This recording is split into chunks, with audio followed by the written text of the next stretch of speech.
Well പ്ലാൻഡായി ആസൂത്രണം ചെയ്ത് നടപ്പാക്കിയ ഒരു കവർച്ച, സിനിമാ കഥയെ പോലും വെല്ലുന്ന തിരക്കഥ, കേരളത്തെയാകെ ഞെട്ടിച്ച ചേലേമ്പ്ര ബാങ്ക് കൊള്ളയുടെ അമ്പരപ്പിക്കുന്ന അന്വേഷണ വഴികളിലേക്കാണ് ദി ക്രൈം സീൻ ഇന്ന് നിങ്ങളെ കൊണ്ടുപോകുന്നത്.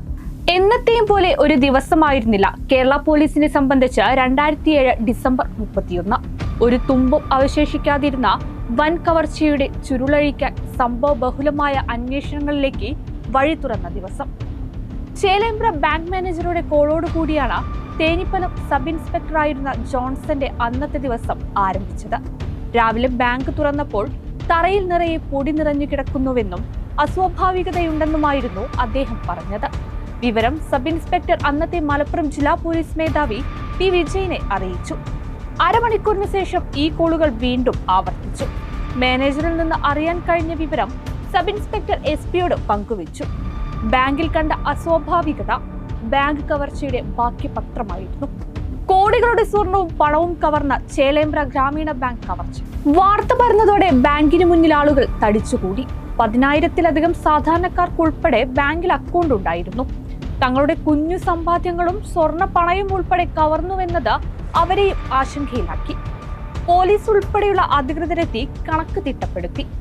ആദ്യ നിഗമനം പോലെ 5 അല്ല 9 കോടിയുടെ ആഭരണങ്ങൾ ഉൾപ്പെടെയാണ് നഷ്ടപ്പെട്ടിട്ടുള്ളത്. നടന്നത് വമ്പൻ കവർച്ച. Ponnani CI P Vikraman, Wandoor CI NP Mohanachandran, DYSP Shoukath Ali എന്നിവരെ ഉൾപ്പെടുത്തി അന്വേഷണ സംഘം രൂപീകരിച്ചു. SP-ക്കായിരുന്നു ചുമതല. ഒരു തെളിവും അവശേഷിപ്പിക്കാതെയുള്ള കേസായതിനാൽ തന്നെ കവർച്ചക്കാർ പോയ വഴിയെ തന്നെയാണ് പോലീസും ആദ്യഘട്ടത്തിൽ പരിശോധന നടത്തിയത്. ഇരുനിലകളിലായി പ്രവർത്തിക്കുന്ന കെട്ടിടത്തിന്റെ സ്വഭാവവും തറ തുറന്ന് കവർച്ചക്കാർ സ്ട്രോങ് റൂമിലെത്തിയതിനെ കുറിച്ചും പോലീസ് പഠിച്ചു. ബാങ്കിന് തൊട്ടു താഴെ നിർമ്മാണം നടക്കുന്ന ഹോട്ടലിലും പോലീസ് പരിശോധന നടത്തി. ഹോട്ടൽ സുഹൈമ. അടഞ്ഞുകിടന്ന ഹോട്ടൽ മുറിയുടെ പൂട്ട് തകർത്ത് അകത്തു കയറി പോലീസ് കണ്ടത് ഫർണിച്ചറുകളിലും മറ്റും നിറയെ പൊടിപടലങ്ങളായിരുന്നു.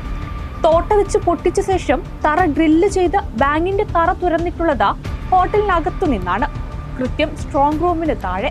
കൃത്യത്തിനു ശേഷം ഫിംഗർ പ്രിന്റുകളോ മറ്റു തെളിവുകളോ അവശേഷിക്കാതിരിക്കാനാണ് കവർച്ചക്കാർ പൊടി വിതറിയതെന്ന് അന്വേഷണ സംഘം തിരിച്ചറിഞ്ഞു. ബിൽഡിംഗിലെ വെളുത്ത മാർബിളിൽ ജയ് മാവോ എന്ന് വരച്ചിട്ടിരിക്കുന്നു. ഇതോടെ മാവോയിസ്റ്റുകൾ ഫണ്ട് കണ്ടെത്തുന്നതിനായാണ് കവർച്ച നടത്തിയതെന്ന് പോലീസ് സംശയിച്ചു. സ്വാഭാവികമായും സ്ഥലത്ത് ഫോറൻസിക് സംഘം എത്തി. ഒപ്പം ഡോഗ് സ്ക്വാഡിലെ ബ്ലാക്കി എന്ന നായയും എത്തി. മണം പിടിച്ച നായ പുറത്തേക്കോടി ഒരു ഇടറോട്ടിലേക്ക് കയറി പണി നടക്കുന്ന ഇരുനില കെട്ടിടത്തിന് മുന്നിലെത്തി.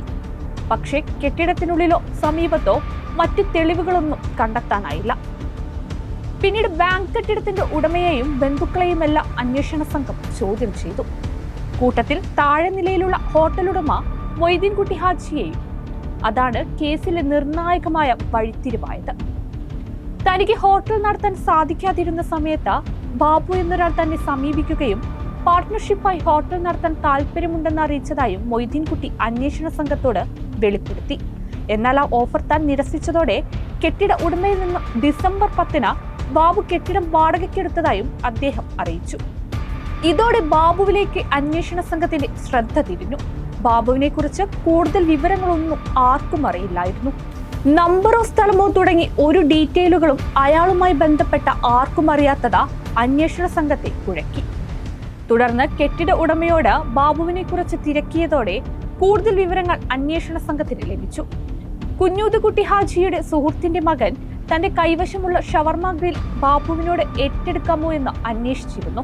എന്നാൽ വില ഒക്കാത്തതിനാൽ ഇക്കാര്യം തൽക്കാലം നീട്ടിവെച്ചു. ഗ്രില്ലുടമ ഇത് സംബന്ധിച്ചുള്ള കാര്യങ്ങൾ സംസാരിക്കാനായി ചുമതല തന്റെ ഡ്രൈവർ ഉസ്മാനെ ഏൽപ്പിക്കുകയും ചെയ്തിരുന്നു. ഉസ്മാൻ ബാബുവിന്റെ ഫോൺ നമ്പറും കാറിന്റെ നമ്പറും തന്റെ പക്കൽ സൂക്ഷിച്ചിരുന്നു. എന്നാൽ ഈ നമ്പർ ചേലേമ്പ്ര ബാങ്ക് കൊള്ള നടന്ന അന്നു മുതൽ പ്രവർത്തനരഹിതമായിരുന്നുവെന്ന് പോലീസ് കണ്ടെത്തി. ഇതോടെ ബാബുവിനെ കുറിച്ചുള്ള സംശയം പോലീസിന് ബലപ്പെട്ടു. തുടർന്ന് അന്വേഷണ സംഘം ബാബുവിന്റെ സ്കെച്ച് തയ്യാറാക്കാനുള്ള ശ്രമങ്ങളും തുടങ്ങി. ബാബുവിനെ കണ്ട ആളുകൾ നൽകിയ വിവരമനുസരിച്ച് രേഖാചിത്രം തയ്യാറാക്കി ഒട്ടുമിക്ക പത്രങ്ങളിലും പ്രസിദ്ധീകരിച്ചു. ഇതിനൊപ്പം തന്നെ ബാബു ഉപയോഗിച്ചു വന്ന നമ്പർ കേന്ദ്രീകരിച്ചും മറുവശത്ത് അന്വേഷണം ഊർജിതമാക്കി. ഈ നമ്പർ രജിസ്റ്റർ ചെയ്തത് മലപ്പുറത്തുള്ള രാധാകൃഷ്ണൻ എന്നയാളുടെ പേരിലായിരുന്നുവെന്ന് പോലീസ് കണ്ടെത്തി. ഇതിൽ നിന്ന് ആകെ വിളിച്ചിട്ടുള്ളത് കുഞ്ഞീതുകുട്ടി ഹാജിയെയും ഉസ്മാനെയും മൊയ്തീൻകുട്ടി ഹാജിയെയും. ഒപ്പം ആന്ധ്രയിലെ നെല്ലൂരിൽ നിന്നുള്ള മറ്റൊരു കോളും. ഇതോടെ ബാബുവിന്റെ കൈവശം മറ്റൊരു സിം കൂടിയുണ്ടെന്ന് പോലീസിന് ഉറപ്പായി. തുടരന്വേഷണത്തിന്റെ ഭാഗമായി മലപ്പുറം വെള്ളിപ്പറമ്പിൽ ചെന്ന ബാബുവിന് ഫോൺ എടുക്കാൻ ഐഡി നൽകിയ രാധാകൃഷ്ണനെ പോലീസ് കണ്ടെത്തി കസ്റ്റഡിയിലെടുത്തു. ആദ്യഘട്ടത്തിൽ രാധാകൃഷ്ണനാണ് ബാബുവെന്ന് പോലീസ് സംശയിച്ചെങ്കിലും കുഞ്ഞീതുകുട്ടി ഹാജി അയാളല്ല ബാബുവെന്ന് സ്ഥിരീകരിച്ചു. അന്വേഷണത്തിൽ കൂടുതൽ തുമ്പ് കണ്ടെത്താനാകാതെ അന്വേഷണ സംഘം ഉയർത്തു. ഇതിനിടെയാണ് സ്പെഷ്യൽ ബ്രാഞ്ച് ഡിവൈഎസ്പിക്ക് ഹൈദരാബാദിൽ നിന്നൊരു കോൾ വരുന്നത്. ഹൈദരാബാദിലെ ലക്കിടിക്കപ്പൂളിലെ ഡെക്കാൻ റെസിഡൻസിയിലേക്ക് 2 പേർ ബാഗുകളുമായി കയറിപ്പോയെന്നും തിരിച്ചു വന്നപ്പോൾ ബാഗുകൾ കയ്യിലുണ്ടായിരുന്നില്ലെന്നും ഇവരിൽ ഒരാൾ നേരത്തെ പോലീസ് പത്രത്തിൽ കൊടുത്ത ചേലേമ്പ്ര ബാങ്ക് കവർച്ച കേസിലെ പ്രതിയുടെ മുഖച്ഛായ ഉള്ള ആളാണെന്നുമായിരുന്നുള്ള വിവരമാണ് ആ ഫോൺ കോൾ ചെയ്തയാൾ കൈമാറിയ വിവരം.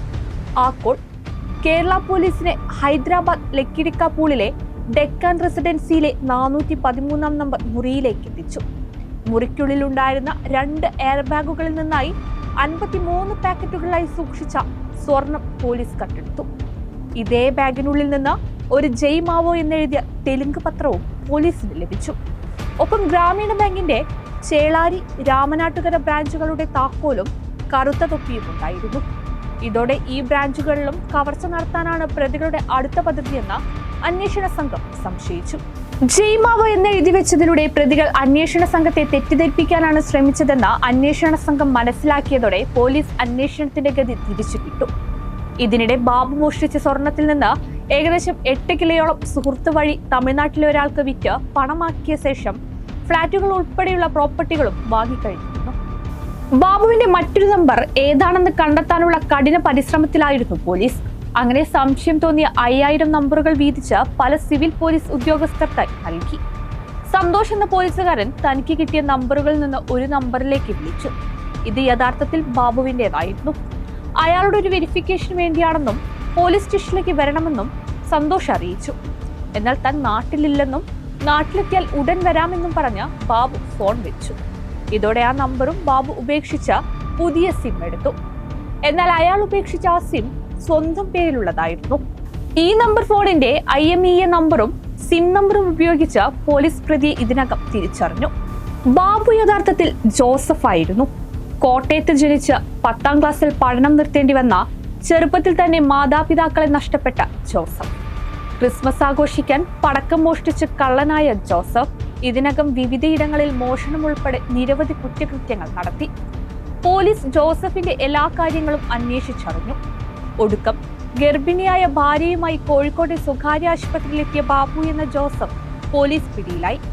ചെറിയ ചില മോഷണങ്ങളുമായി നടന്ന കാലത്ത് ജോസഫ് ദമ്പതികളായ ഷിബുവിനെയും കനകേശ്വരിയെയും പരിചയപ്പെട്ടതോടെയാണ് ബാങ്ക് കൊള്ളയ്ക്ക് പ്ലാൻ ഇട്ടത്. വലിയ സെക്യൂരിറ്റികളോ തിരക്കോ ഇല്ലാത്ത ബാങ്ക് കണ്ടെത്താൻ ഷിബുവും ജോസഫും യാത്ര തുടങ്ങി. പല ബാങ്കുകൾ നോക്കിവെച്ചു. ഒടുവിൽ ചേലേമ്പ്രയിലെ ബാങ്ക് കൊള്ളയടിക്കാൻ ഉറപ്പിക്കുകയായിരുന്നു. കൊള്ള നടത്താൻ ഹോട്ടൽ വാടകയ്ക്കെടുക്കാൻ പണം നൽകിയത് 2ാം പ്രതി ഷിബുവിന്റെ ഭാര്യ കനകേശ്വരിയായിരുന്നു. ബാങ്കിന് സമീപത്തെ ക്ഷേത്രത്തിൽ ഉത്സവം നടന്ന ദിവസമായിരുന്നു ഇവർ കുറ്റകൃത്യത്തിന് തിരഞ്ഞെടുത്തത്. ഉത്സവ വെടിക്കെട്ടിന് കാത്തിരുന്ന ആ ശബ്ദത്തിനൊപ്പം തോട്ട പൊട്ടിച്ചും ഡ്രിൽ ചെയ്തും ശബ്ദം പുറത്തു കേൾക്കാത്ത വിധം തറ തുറന്നു. ഗ്യാസ് കട്ടർ ഉപയോഗിച്ച് ലോക്കറുകൾ തകർത്ത് തെളിവുകളൊന്നും ശേഷിക്കാത്ത വിധം കൃത്യം നടത്തി. കടന്നു കളയും മുമ്പ് ഹോട്ടലിലുള്ള മാർബിൾ ടേബിളിൽ ജയ് മാവോ എന്നെഴുതിയും വെച്ചു.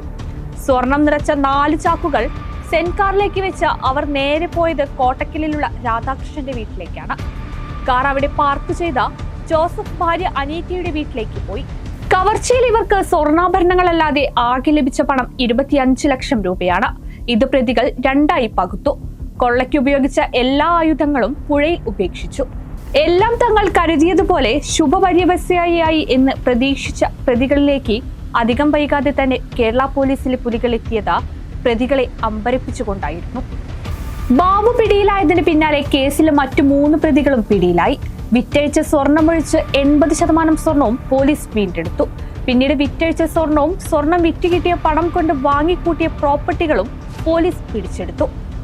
സംഭവം നടന്ന വെറും 56 ദിവസം കൊണ്ടാണ് പ്രതികളെല്ലാം പോലീസ് വലയിലായത് എന്നത് കേരള പോലീസിന്റെ അന്വേഷണ മികവ് ഊട്ടിയുറപ്പിക്കുന്നു.